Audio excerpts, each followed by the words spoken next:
Boa noite, irmãos. Eu também fui acometido desse resfriado, né? Mas, como não sou o único, né? Acho que o pastor Luizinho também foi acometido. Foi também? Pastor Guilherme, muitos. Mas Deus, Ele nos dá graça para poder pregar a sua palavra. Amém? Como o nosso pastor falou, estamos aqui na série A Identidade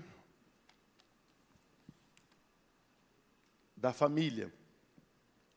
E antes de iniciar a pregação, eu queria mostrar um vídeo. Está pronto aí, Gustavo, o vídeo?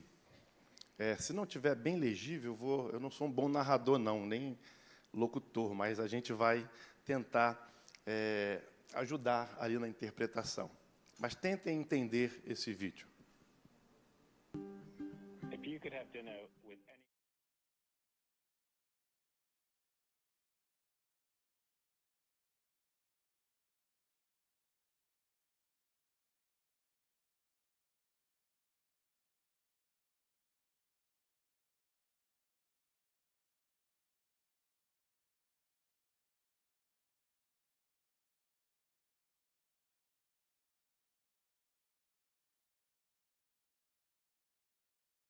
Minogue. Marilyn Monroe. Oh, God, I wouldn't have a clue. I know, straight up. Paul Hogan. Kim Kardashian. No. I'd like to have dinner with Justin Bieber. What?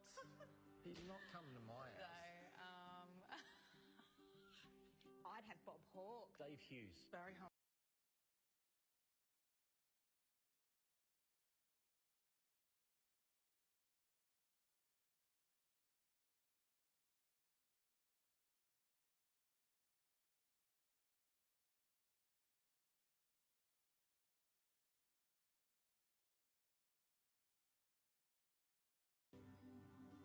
Mom and Dad. Does it have to be a celebrity? Could it be family? We love it. We talk about how school is. We ask Mum and Dad how their day was. Family. Yeah, Mum and Dad. Family.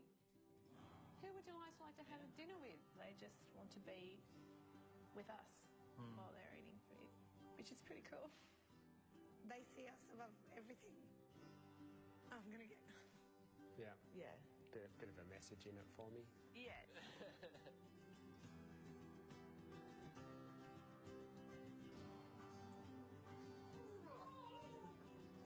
What are we having for dinner? Muito bem, né? A pergunta foi, se você pudesse convidar uma celebridade viva ou morta para o jantar, quem você convidaria, né? E nós, os pais, né? Talvez eu aqui, poxa, Spurgeon, Charles Spurgeon, né? Então, é uma reflexão, mas mais importante que essa reflexão, vamos ler um texto na Bíblia, eu propus hoje um texto bem longo, Gênesis, capítulo 37. É uma história, assim como esse pequeno vídeo, né? Depois eu posso até disponibilizar ele aí no grupo da igreja, se for pertinente para os irmãos verem com mais calma. Mas assim como esse vídeo é um vídeo muito bonito, essa é uma história também muito linda, a história de Gênesis 37. E eu vou ler todo o texto e vocês acompanham. José e seus irmãos. Jacó habitou na terra das peregrinações de seu pai, na terra de Canaã. Esta é a história de Jacó. Quando José tinha 17 anos, apacentava os rebanhos com seus irmãos. Sendo ainda jovem, acompanhava os filhos de Bila e os filhos de Zilpa, mulheres de seu pai, e trazia más notícias deles a seu pai. Ora, Israel amava mais José do que todos os outros filhos, porque era filho da sua velhice, e mandou fazer para ele uma túnica talar de mangas compridas. Quando os seus irmãos viram que o pai amava mais do que todos os outros filhos, odiaram-no e já não podiam falar com ele de forma pacífica. José teve um sonho e o contou aos seus irmãos, por isso o odiaram ainda mais. E ele lhes disse: peçam que ouça o sonho que tive. Sonhei que estávamos amarrando feixe no campo, e eis que o meu feixe se levantou e ficou em pé, enquanto os feixes de vocês o rodeavam e se inclinavam diante do meu. Então os irmãos de José lhes disseram: você pensa que vai mesmo reinar sobre nós? Pensa que realmente dominará sobre nós? E com isso o odiavam ainda mais por causa dos seus sonhos e de suas palavras. José teve ainda outro sonho, que ele contou aos seus irmãos, dizendo: sonhei também que o sol, a lua e 11 estrelas se inclinavam diante de mim. Quando José contou esse sonho ao pai e aos seus irmãos, o pai o repreendeu, dizendo: que sonho é esse que você teve? Você está querendo dizer que eu, a sua mãe e os seus irmãos iremos nos inclinaremos até o chão diante de você? Os irmãos tinham inveja dele. O pai, no entanto, guardou aquilo no coração. José é vendido e levado para o Egito. Como os irmãos foram apacentar o rebanho do pai em Siquém, Israel perguntou a José: os seus irmãos não estão apacentando o rebanho em Siquém? Venha, pois, vou mandar você até eles. E José respondeu: eis-me aqui. Israel continuou: vá agora e veja se está tudo bem com os seus irmãos e com o rebanho, e traga-nos notícias. Assim o enviou do vale de Hebrom, e ele foi a Siquém. E um homem encontrou José, que andava errante pelo campo, e lhe perguntou: o que você está procurando? Ele respondeu: estou procurando os meus irmãos. Por favor, pode me dizer onde eles estão apacentando o rebanho? O homem respondeu: foram embora daqui. Ouvi quando disseram: vamos a Dotã. Então José seguiu atrás dos irmãos e o encontrou em Dotã. De longe, eles o viram, e antes que chegasse, conspiraram contra ele para o matar. Disseram uns aos outros: lá vem o grande sonhador. Venham, pois agora vamos matá-lo e jogar o corpo numa dessas cisternas. Diremos que um animal selvagem o devorou. Vejamos que vão dar os sonhos dele. Mas Rúben, ouvindo isso, livrou-os das mãos deles e disse: não lhe tiremos a vida. Rúben disse mais: não derramem sangue, joga o rapaz naquela cisterna que está no deserto e não lhe façam mal. Rúben disse isso para o livrar deles, a fim de levá-lo de volta ao pai. Mas, logo que José chegou e seus irmãos, despiram-no a túnica talar com mangas compridas que trazia, e o jogaram na cisterna. A cisterna estava vazia, sem água. Depois, sentaram-se para comer. Levantando os olhos, viram que uma caravana de ismaelitas vinha de Gileade. Seus camelos traziam especiarias, bálsamo e mirra, que levavam para o Egito.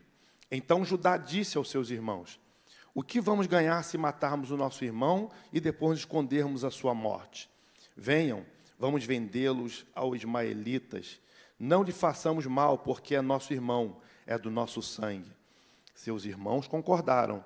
E quando os mercadores midianitas passaram, os irmãos de José o tiraram da cisterna e o venderam aos ismaelitas por 20 moedas de prata. E os ismaelitas levaram José para o Egito. Quando Rúben voltou à cisterna, eis que José não estava nela. Então rasgou as suas roupas e, voltando aos seus irmãos, disse: o rapaz não está mais lá. E agora, o que eu vou fazer? Então pegaram a túnica de José, mataram um bode e molharam a túnica no sangue.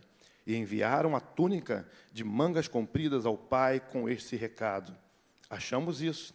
Veja se é ou não a túnica de seu filho. Ele reconheceu e disse: é a túnica do meu filho. Um animal selvagem o devorou. Certamente José foi despedaçado. Então Jacó rasgou as suas roupas, vestiu-se de pano de saco e lamentou o filho durante muitos dias. Todos os seus filhos e todas as suas filhas vieram para o consolar. Ele, porém, recusou ser consolado e disse: chorando descerei à sepultura para junto do meu filho. E continuou a chorar pelo filho. Enquanto isso, no Egito, os medianitas venderam José a Potifar, oficial de Faraó, comandante da guarda. vai até o capítulo 50, né? Mas nós não vamos ler até lá, só o início da história já nos basta. Bom, irmãos, falando de identidade familiar, a identidade familiar é um conceito que se refere à compreensão e definição de quem somos dentro do contexto da nossa família. É a forma como nos enxergamos e como somos vistos pelos outros membros da família e também pela sociedade de uma forma geral, né? Como os outros veem a sua família, como a sua família vê a sua família. Então, essa maneira como as pessoas veem a sua família, essa é a sua identidade familiar. E a nossa identidade familiar, ela é moldada por diversos fatores, né? Como a nossa história de vida, como os nossos valores, as nossas crenças e também as nossas tradições.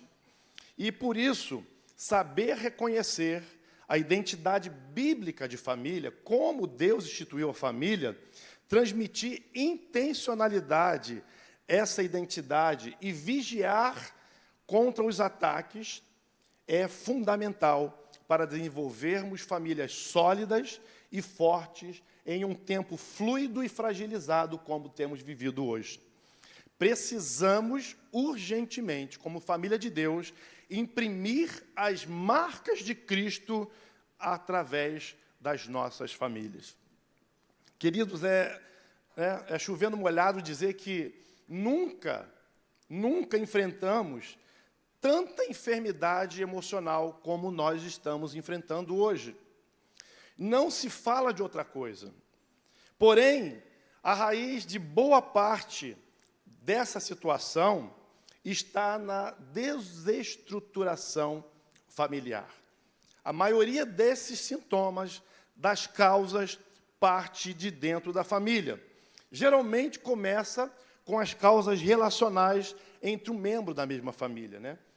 Quem não tem traumas, né, de relacionamento com pai, com mãe, com filho, com irmãos, a maioria das pessoas, eu costumava dizer, né, na minha trajetória, na minha caminhada, sempre quando se tem um apelo na igreja, tem igrejas que os apelos são enormes, são grandes, né, volumosos.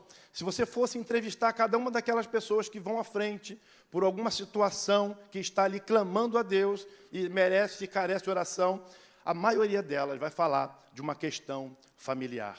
Ainda que seja uma doença, muitas delas vêm por causa das questões familiares.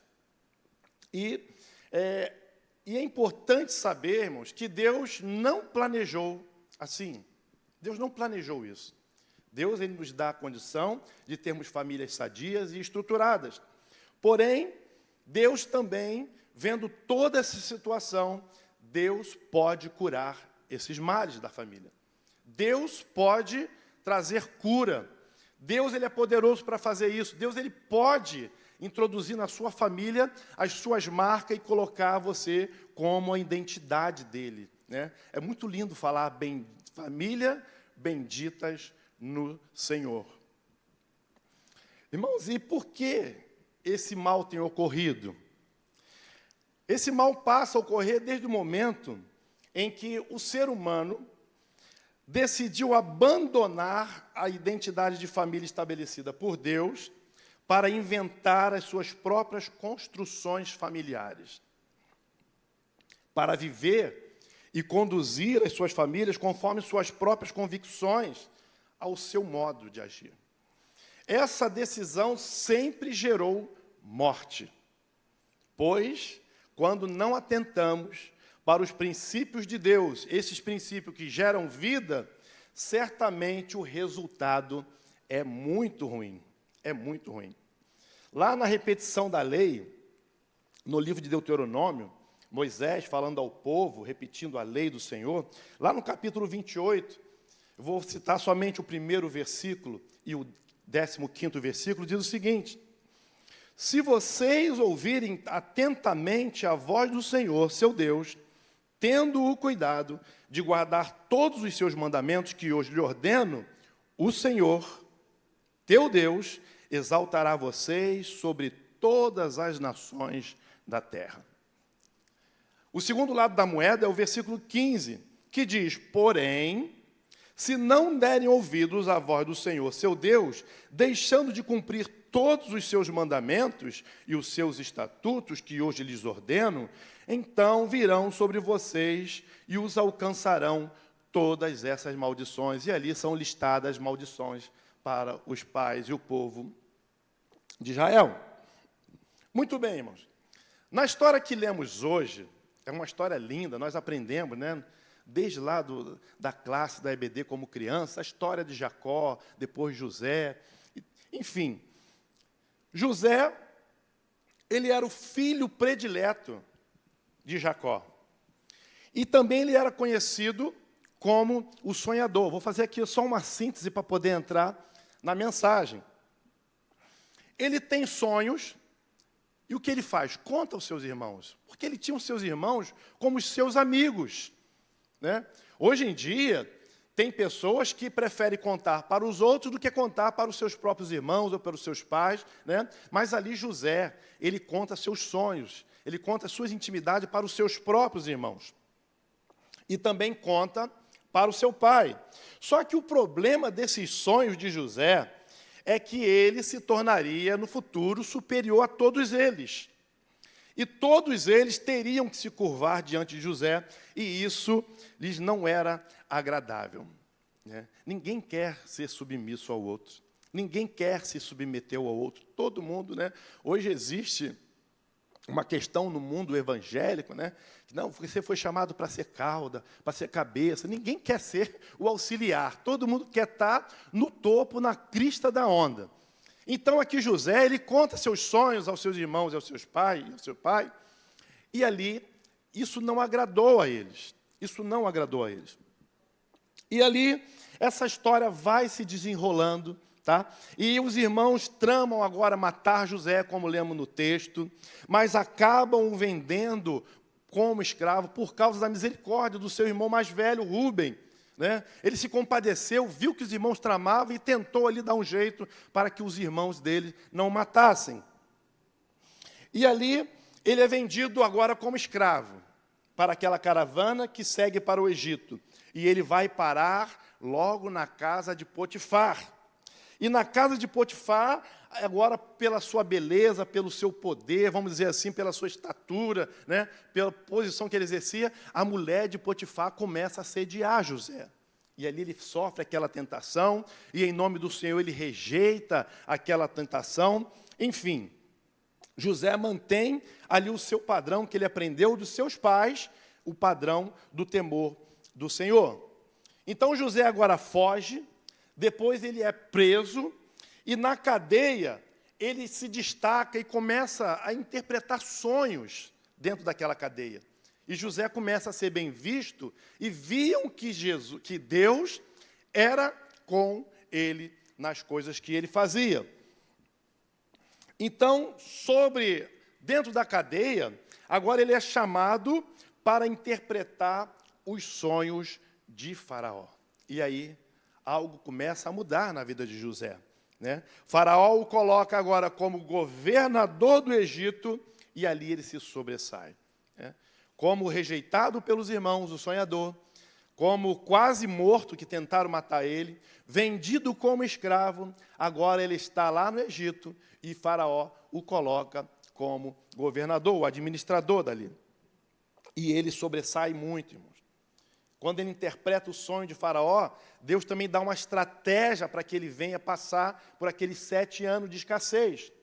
Então, agora a fome em Canaã faz com que Jacó envie os seus filhos, os irmãos de José, até o Egito para poder comprar mantimento. Irmãos, essa história é linda. Se você puder depois ler, de 36 até lá os 50, é muito linda. E acontece agora ali, quando José vai vender os mantimentos, José reconhece os seus irmãos. E ali, ele não perdoa de cara, né? Ele faz o que os irmãos vão lá e buscar o seu irmão mais novo, Benjamim, e eles fazem aquela jogada ali, José é um pouquinho duro com eles, mas, enfim, José perdoa seus irmãos e restaura a identidade da família de Jacó. É uma linda história. É uma linda história. Depois, José manda chamar o seu pai. O seu pai ali fica muito feliz porque ele já achava que o filho já tinha morrido. E ali José, ao perdoar os seus irmãos, restaura aquela identidade familiar. Irmãos, eu quero meditar com os irmãos sobre como construir uma família com a identidade de Deus. Eu gosto muito de um texto. Nós ministramos cursos, para a família, educação de filhos, para homens e mulheres, mas existe uma frase no curso de educação de filhos que diz o seguinte, que podemos considerar que uma família ela é saudável se pelo menos uma vez por semana conseguem fazer uma refeição juntos à mesa. Uma vez por semana, fazer uma refeição juntos à mesa. Eu lembro na minha época de infância que isso era muito difícil. Primeiro porque a minha casa era muito pequena. Meus filhos foram ficando grandes, eu fazia questão de levar onde eu morava. O filho, eu morava aqui. Eles falavam, como vocês moravam aqui, pai? Meu avô, minha avó e 7 irmãos, e às vezes tinha uns agregados, uma casa muito pequenininha. A cozinha era 1,70 por 2,20, não tinha onde botar. A mesa era muito pequenininha, só meu pai comia a mesa. Não tinha como outra pessoa sentar. Então, a gente comia no murinho da varanda, a gente comia, alguns irmãos meus, que minha mãe brigava muito, comia na cama e botava o prato embaixo, coisa feia, né, irmão? Mas isso acontecia, porque não tinha espaço, a gente não conseguia, a gente lutava, a gente brigava, porque não tinha talher para todo mundo. Então, a gente botava a comida na mesa lá, e quando ia pegar água para beber, um irmão chegava lá e eu roubava o teu talher, e tu tinha que brigar. Você pegou meu talher? Então, era difícil você fazer uma refeição junto à mesa. Era muito difícil. Eu lembro que quando nós fazíamos isso, era na igreja, porque a igreja geralmente tinha mesa grande. Mas às vezes não fazíamos com os pais. Mas, enfim, grave essa frase.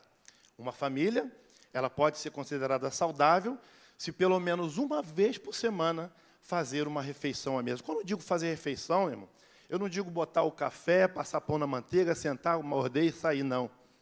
É fazer uma refeição. Não é o alimento que está sendo posto, mas é o relacionamento que está sendo gerado através daquela mesa. Então, a sua família é saudável se você faz isso pelo menos uma vez por semana. Quanto tempo você investe na sua família? A sua família é a sua prioridade? Embora, irmão, Jacó tivesse uma atenção, um carinho maior por José, por ele ser o filho de Raquel e era o filho na sua velhice, podemos notar que os demais irmãos faziam as coisas juntos, até para tramar contra o José, eles faziam isso juntos. E eles tinham equilíbrio entre eles. Talvez um eram mais sanguíneos, mas outros eram mais moderados, mas eles agiam juntos. Eles faziam as suas conferências e perguntavam uns aos outros. E nós vemos no texto bíblico que eles estavam sempre trabalhando juntos. E nós podemos notar que a família tinha uma identidade expressa, tanto nos momentos bons, quanto nos momentos ruins. Vemos aqui que quando Jacó recebe a túnica de José, Jacó chora amargamente. E os próprios irmãos que tinham tramado foram tentar consolar o pai. Eles se importavam com os sentimentos de um dos outros.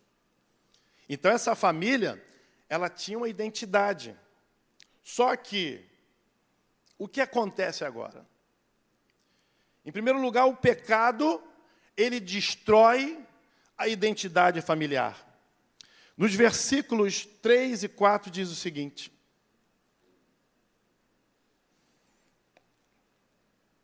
Ora, Israel amava mais José do que todos os seus outros filhos, porque era filho da sua velhice e mandou fazer para ele uma túnica talá de mangas compridas. Quando os seus irmãos viram que o pai o amava mais do que todos os outros filhos, odiaram-no e não podiam falar com ele de forma pacífica.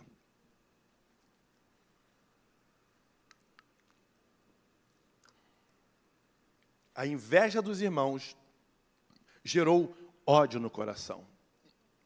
E esse pecado fez com que aquela família começasse agora a perder a sua identidade.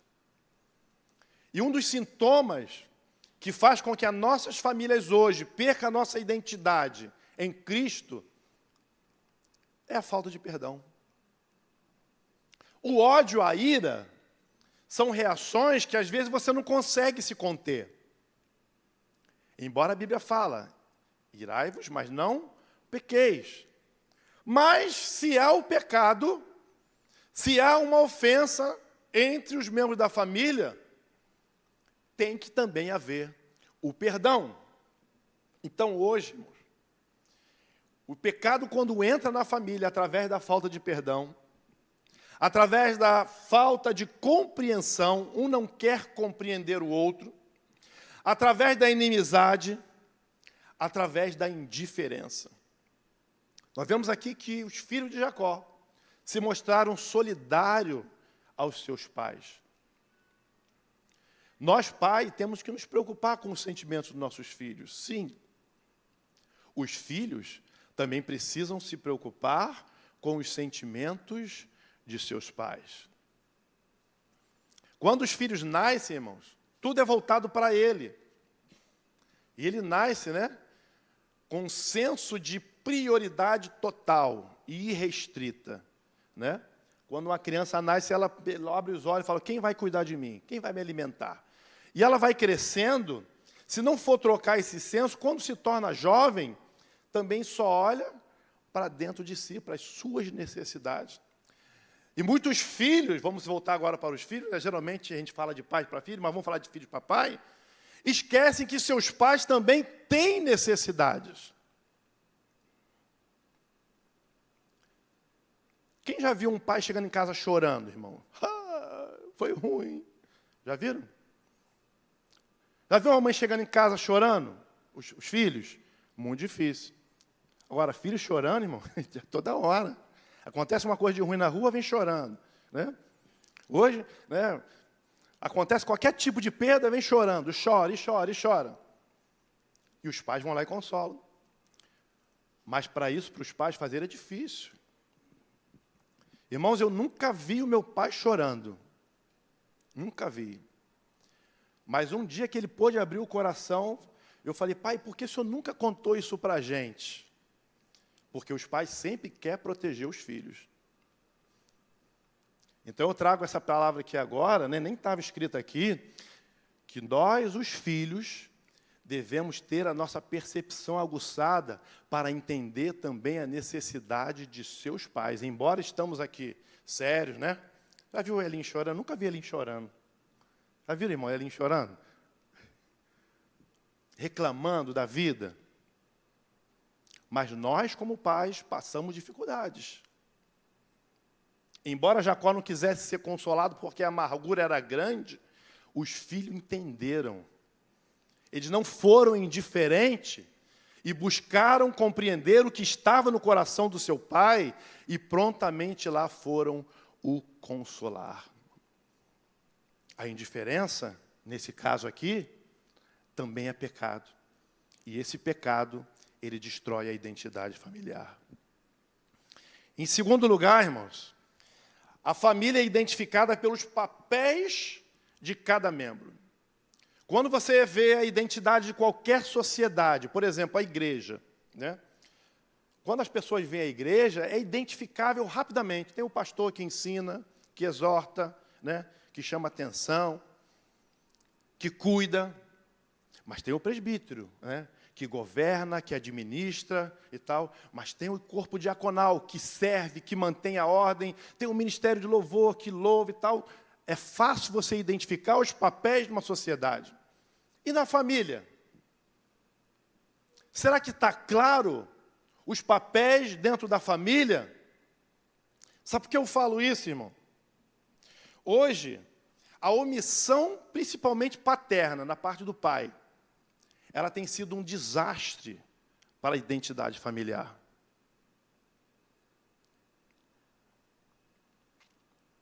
Tem alguns casos, Tem alguns casos, eu gosto de contar esse caso, né, que é típico, muitas vezes acontece, né?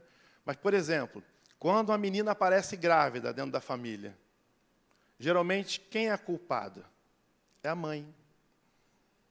E o homem bota, você não cuidou da sua filha, olha aí no que deu, agora vamos ter que passar essa vergonha. Mas, irmãos, nós, como homem da casa, nós somos o cabeça. Nós temos que assumir, amar em qualquer situação, mas assumir que quem é o cabeça da família é o homem. Uma vez eu estava pregando numa igreja que era pastora. E eu caí na garra de falar. Né? E eu contei uma ilustração dizendo o seguinte, né, do valente, né? Aquela ilustração do valente, que o valente quando vem, né? Quando o inimigo vem à casa, ele começa por onde? Pelo valente. Porque ele pegando o valente, sequestrando o valente, todo o seu exército, toda a sua casa, ela está conquistada, né? Aí eu perguntei assim, você está em casa, vendo televisão, com a sua família sentado, alguém toca a porta, a campainha, quem levanta para atender, geralmente? O maridão está lá sentado com o controle, mulher, vai atender a porta. No caso do princípio do valente, o valente vai, rouba a sua mulher, te tranca dentro de casa e saqueia a sua cidade. Porque, na verdade, quem tem que atender a porta, quem tem que estar à porta e dizer, eu sou aqui, ó, para você invadir a minha casa, tem que passar por cima de mim. Então, uma identidade familiar, ela se corrompe quando nós não entendemos os nossos papéis dentro da casa. Em primeiro lugar, o homem, ele é o cabeça. Da mesma sorte que o homem é o cabeça, né, tem muitas mulheres hoje que querem passar à frente do cabeça, tomando as decisões sem consultar o marido, fazendo, né, dívida sem ele saber, né? Isso aí não acontece não, tá? Só estou ilustrando porque pode ser que alguém que tenha assistido aconteça isso. E passa à frente do marido tomando decisões que era para ele tomar. Os papéis e os valores estão sendo invertidos. Da mesma forma, os filhos, irmãos. Isso a gente fica, né? Vou fazer aqui a apologia a um curso que nós vamos ministrar aqui na igreja, que é Educação de Filhos à Maneira de Deus. Princípios bíblicos para a educação de filhos, né? Vamos falar sobre o fluxograma da disciplina, como você encoraja, como você corrige, enfim. Mas hoje tem filhos, irmãos, que mandam mais do que os pais. Certa feita eu estava num carro com duas crianças, o casal e duas crianças, eu e minha esposa, e saindo com o automóvel, o pai pergunta para os filhos, aonde vocês querem ir?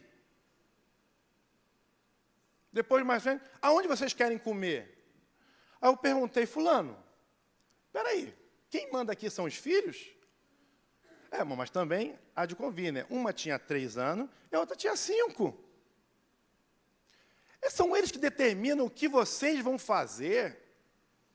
Porque aí, quando você dá muita liberdade a uma criança para que ela tome decisões, quando chega na fase de adulta, você vai conseguir dizer um não para ela? Aí, quando chega adolescente, hoje você não vai lá. Por quê? Eu sempre mandei, por que não vou mandar agora? E aí, cheio de adultos, cheio de mania, às vezes dificulta para o pastor, para o líder, para o patrão, porque estão acostumados desde pequeno a decidir o que querem. E os papéis se invertem, irmãos. Então, uma família que tenta imprimir uma identidade familiar segundo a Bíblia, tem os seus papéis bem estabelecidos. O homem é o cabeça da casa, é o provedor, é o protetor. A mulher, como adjuntora, é aquela que edifica o lar, ajuda no cuidado e governa bem também os seus filhos. E os filhos são filhos. Filhos. Em nenhum momento você vê aqui no texto José falando, pai, não vou lá não. Eles foram para longe. E nem foram para o lugar que o senhor mandou. Não. O filho falou, eu vou cumprir uma ordem do meu pai. Meu pai mandou ver como estão meus irmãos. Não importa onde eles estão. Eu vou saber onde eles estão e vou lá para poder pegar a notícia dos meus irmãos. Ele era obediente, fazia o que o pai mandava sem hesitar. Irmãos, precisamos ter bem definido os papéis dentro da família, para que as pessoas, às vezes, ficam confusas. Às vezes a gente vê uns vídeos na internet, os filhos gritando com os pais, mas espera aí, quem é que manda nessa casa? Me desculpe, irmãos. Às vezes, criança com 2, 3 anos, botando bronca para cima dos pais, os pais, às vezes, têm que pedir, por favor, filho, por favor. Ou então, um pecado que entra, o suborno. Se você obedecer papai, quando chega lá, eu vou comprar o Kinder Ovo. Ó, aquele iPhone 15, já viram do iPhone 15, irmão? Que a menina lá quer o iPhone 15. Se você me obedecer hoje, a gente compra um iPhone 15. Então, existe o suborno aí agora. E os filhos agora é que mandam. O meu pai falava e eu falo lá em casa. Meu filho, olha só, você está ficando grande, vocês são inteligentes, mas aqui o cabeça é o papai. A direção quem dá é o papai. Vocês podem até me ajudar, me ajudar com alguma dica, mas a última palavra aqui é do papai e é da mamãe. E os filhos continuem honrando os seus pais e procurando saber como eles estão. E em último lugar, e o que devemos fazer, irmãos, para cultivar essa identidade familiar saudável? Lá no verso 33 ao 35, diz o seguinte: eles o reconheceu e disse: é a túnica do meu filho, um animal selvagem o devorou, certamente José foi despedaçado. Então Jacó rasgou as suas roupas, vestiu-se de pano de saco e lamentou o filho durante muitos dias. Todos os seus filhos e todas as suas filhas vieram para consolar, ele, porém, recusou ser consolado e disse: chorando descerei à sepultura para junto ao meu filho. A palavra de Deus fala o seguinte, que todos os filhos e todas as suas filhas vieram ao encontro do seu pai. Uma outra pergunta que nós temos, que eu gosto muito dela, para nós pais que temos filhos ainda pequenos: quando nossos filhos crescerem e chegar a hora de eles saírem do ninho, será que eles terão o prazer de retornar até você, irmãos? Certa mãe uma vez falou: fulano nunca vem me visitar. Cicrano passa aqui na porta e nem entra para me dar um oi. Por quê, irmãos? Por quê? Então nós devemos cultivar a identidade familiar. Irmãos, eu ficaria muito frustrado, né? Eu já falei para meus filhos que eu quero muitos netos, né? Não está na época ainda não, mas já pensou? Meus filhos ir morar longe, nunca me vir me visitar, vai ser frustrante, irmão. Para que serviu? Hoje eu tenho 23 anos de paternidade, né? Para que serviu todos esses anos de investimento? Para que você fique solitário, abandonado? Não. Uma família saudável é quando os filhos, depois que partem para as suas vidas, eles têm prazer de retornar à casa dos seus pais por honra e devoção. Mas para isso, nós precisamos cultivar esses valores dentro da nossa família. Quando nós valorizamos as pessoas e não coisas, quando nos doamos dentro do lar, fazendo questão de agradar aqueles que estão... Irmãos, às vezes eu saio cansado, né? Que hoje não seja o dia, tá, amor? Mas às vezes eu chego cansado e meus filhos falam: poxa vida, pai, queria comer uma pizza hoje, né? Aí eles sabem que eu não vou pedir pizza. Aí quando eu olho, tem um pedacinho de mussarela. Eu estou cansado, mas eu faço com o maior prazer, irmão. Ah, pai, caldinho hoje, já pensou, pai? Estou cansado, mas eu faço com o maior prazer. Pai, quebrou isso aqui, tem como consertar? Estou cansado, mas eu tenho como fazer. Então, quando você faz questão de agradar aqueles que estão com você, irmãos. O melhor do teu tempo, o melhor da tua habilidade. Eu já ouvi falar de maridos, né? A gente ministra às vezes para homens e mulheres, mas tem mulheres que falam assim, meu marido no trabalho ele é isso, ele é aquilo, na igreja ele faz isso, ele pinta, faz mutirão, mas em casa ele não troca uma resistência do chuveiro. Primeiro, para aqueles que estão da nossa casa. Paulo fala sobre isso. Aquele que não tem cuidado dos seus é pior do que o incrédulo e negou a fé. Porque Deus te deu habilidade, irmãos, para tratar primeiramente da sua família. Então, você cultivando esses valores dentro da sua casa, você vai estar fortalecendo a sua identidade familiar saudável. Então, nós temos que ter prazer em dizer, meu pai, minha mãe, né? Meu filho, minha esposa, meu esposo, é mais importante do que os outros de fora. Então, irmãos, está sem dinheiro? Pega para passear, vai na praça, só olhar. Está com dinheiro? Gaste com a tua família. Não pode alugar um hotel? Vai no Airbnb, irmão.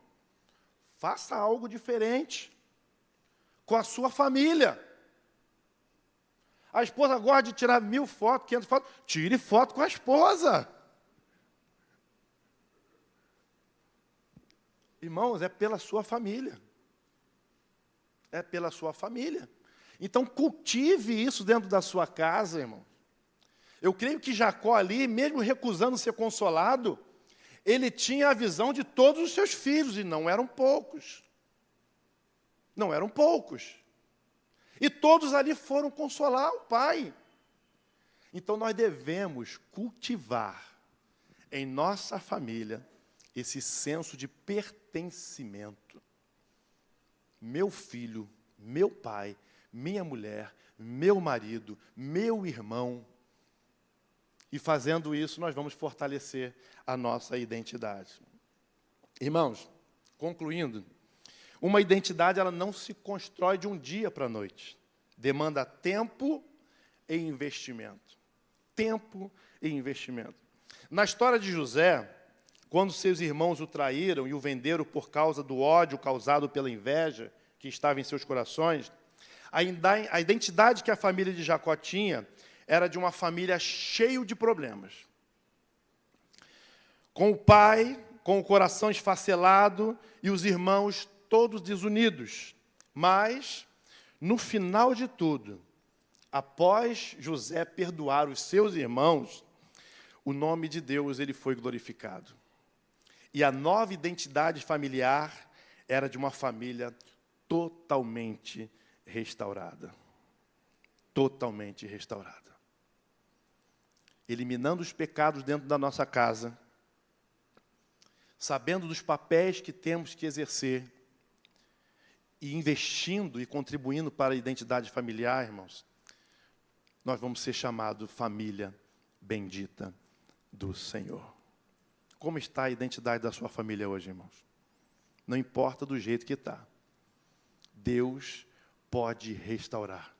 Mas para que isso aconteça, você tem que tomar a decisão e dizer, eu vou investir na minha família. E a minha família será chamada família bendita do Senhor.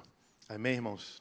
Que Deus possa abençoar a sua vida e que o Espírito Santo aplique a palavra no seu coração.